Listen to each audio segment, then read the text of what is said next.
Totino, cinematographer. We wanted to check out the latest Sony camera, so diving into the Burano today. And Ben Affleck and I are gonna have a little fun. Boots up nice and quickly. Look at this nice, small, easy way to go. Great pistol grip. This is very quick and versatile. Feels pretty good on my shoulder like this. Really easy menu here, which I love. This, with the sensor stabilization and the handheld, this is going to be fantastic. I want to be able to grab this and sort of be extremely flexible and get it in places quickly without having to take too much time to do it. So this, the Sony BURANO, which is a smaller, leaner version of the very popular Sony Venice 2. You're looking at my inaugural attempt to make a career as an unboxer. We're going to examine the benefits are of the BURANO versus the Venice 2 that allows you to be a little bit more flexible, particularly vis-a-vis car shots, driving shots. And so I want to try to see how you can get in a car and shoot real driving. What's nice about the BURANO has an internal stabilizer. So, you know, getting in the car and going handheld with it kind of keeps it a little smooth. Knocks back that sort of too much shakiness. Exactly. This is a great addition to the Sony family. The internal NDs, 0.6 to 2.1.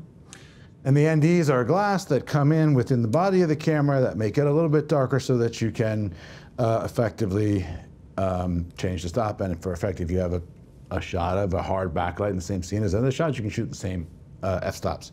So you can talk your cinematographer into shooting multiple cameras. Exactly. Sort of reminds me how in Good Will Hunting, we had Johnny Viscoffier, who was the cinematographer, and Gus Van Sant sort of put him in the car with me, Matt, and Casey, and we just drove around, shot film in the car.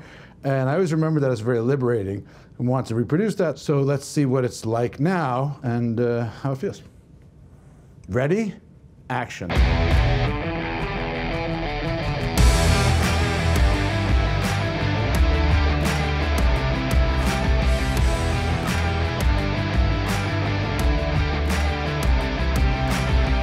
Is that hard to get around like that? No. Would you prefer to have it mounted? No. I mean, I like the idea of being able to take this camera, do this, come here and do this, pass it off to the back of the car. I like that over too, that back over. Yeah.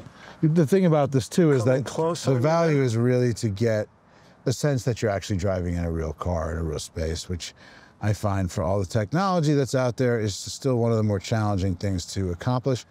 Let's see, we're gonna go down. Here's scenic Beverly Hills. I mean, you know, you brought up a big point before when you talked about Good Will Hunting. The driving stuff felt so real and organic.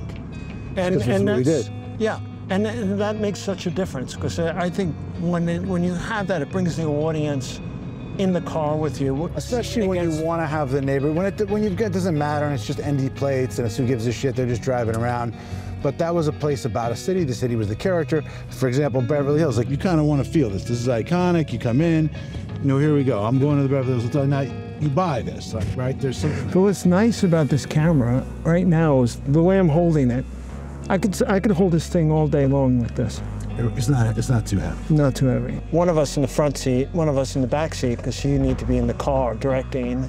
And you could grab the camera, I could just throw it back there to you. Or we could have two cameras. Yeah, and you have another camera. They love the cinematographers love it when they operate. It gives you that versatility, right. Especially if you're fighting the light.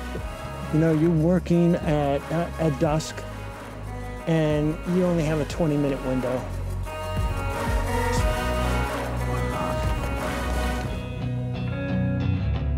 You're on camera. Hi. Hey, look, we're making a movie in Los Angeles. You want to be in it? I'm going to be in it. I'm working right now. You're in it. Come on, give us a speech. Yeah. Beverly Hills, found in 1907. They were looking for lots of oil. They didn't find any oil, but they did find lots of waters. And then they found movie stars. Well, thank you for your time. I appreciate it. Thank you, man. You made my day. Very funny. Here, our Burano is definitely more maneuverable and a little bit looser than our Venice. Look at that, you can get right in my face. I'm not sure the camera wants that or the people want that. The significant development around all this digital photography was it just needed less light. I mean, it gives you a huge amount of freedom, and the main thing is you just don't have to spend the money to cart as many lights, take as much time. It's one of the innovations that brought the cost of this art form down. The major innovation of this camera, I don't know if you agree, Sal, is catching the real, I don't know how much with that wide lens, and you're, what'd you say, a 5.6? Like, this should be reasonably blown out, but it's not. I right. think it's but you can hold this, right? You can hold it feel together this. really well. Yes. So that's the thing, right? And like, that's where your latitude is. Right. With 16 stops. Now, if we were shooting film at 7 stops, that would be more blown out. Whereas now you feel like, okay, that's Los Angeles. This part of Hollywood is always, this is our little version of Times Square, huh? Hey. Hi, how are you? I'm good, how are you? What are you guys doing in town? You live here? Alabama. You're from Alabama? Yes. Are you disappointed in what you found in Los Angeles? I thought so, but now you didn't recognize me, so I'm second guessing myself. We're gonna see if the building, the very first place that I moved to in Los Angeles is still there. Yep, this is it. This is still. There it is. Matt and I lived here. We had a little cage on there. There's a pool back there, like the Rodney King building. This is the first time I ever saw a celebrity. Was in that Whitley Market right there. I ran into the dude who was the lead in She's Gotta Have It. And I was like, wow, I'm in Hollywood now. This is it. And I'm gonna show you LA driving at its finest. Oh, sorry, we're both gonna take a right. I know, I'm so sorry. I took a number of stunt driving classes for Batman, for one thing. You know, I was driving through some danger and all that stuff, and I did shear the camera off the side of the car, I won't lie, so. This is interesting because your face has sun on the bottom part, and you're in the shade on the top, you know? So can you get detail in the eyes? Because that's the kind of contrast you'd like to have, that you typically haven't been able to have, still get information in the eyes, which I really just thought that killed the performance. The Burano was really developed as a lightweight sort of C camera, you know, shoot along with the Venice. The Venice got really popular. All the rental house people I talk to say the Venice 2 is moving as fast as all the other cameras combined right now. I love how Sony has really teamed up with cinematographers and filmmakers in designing new cameras. Hey, Ben, let's grab another camera. Let's do this again.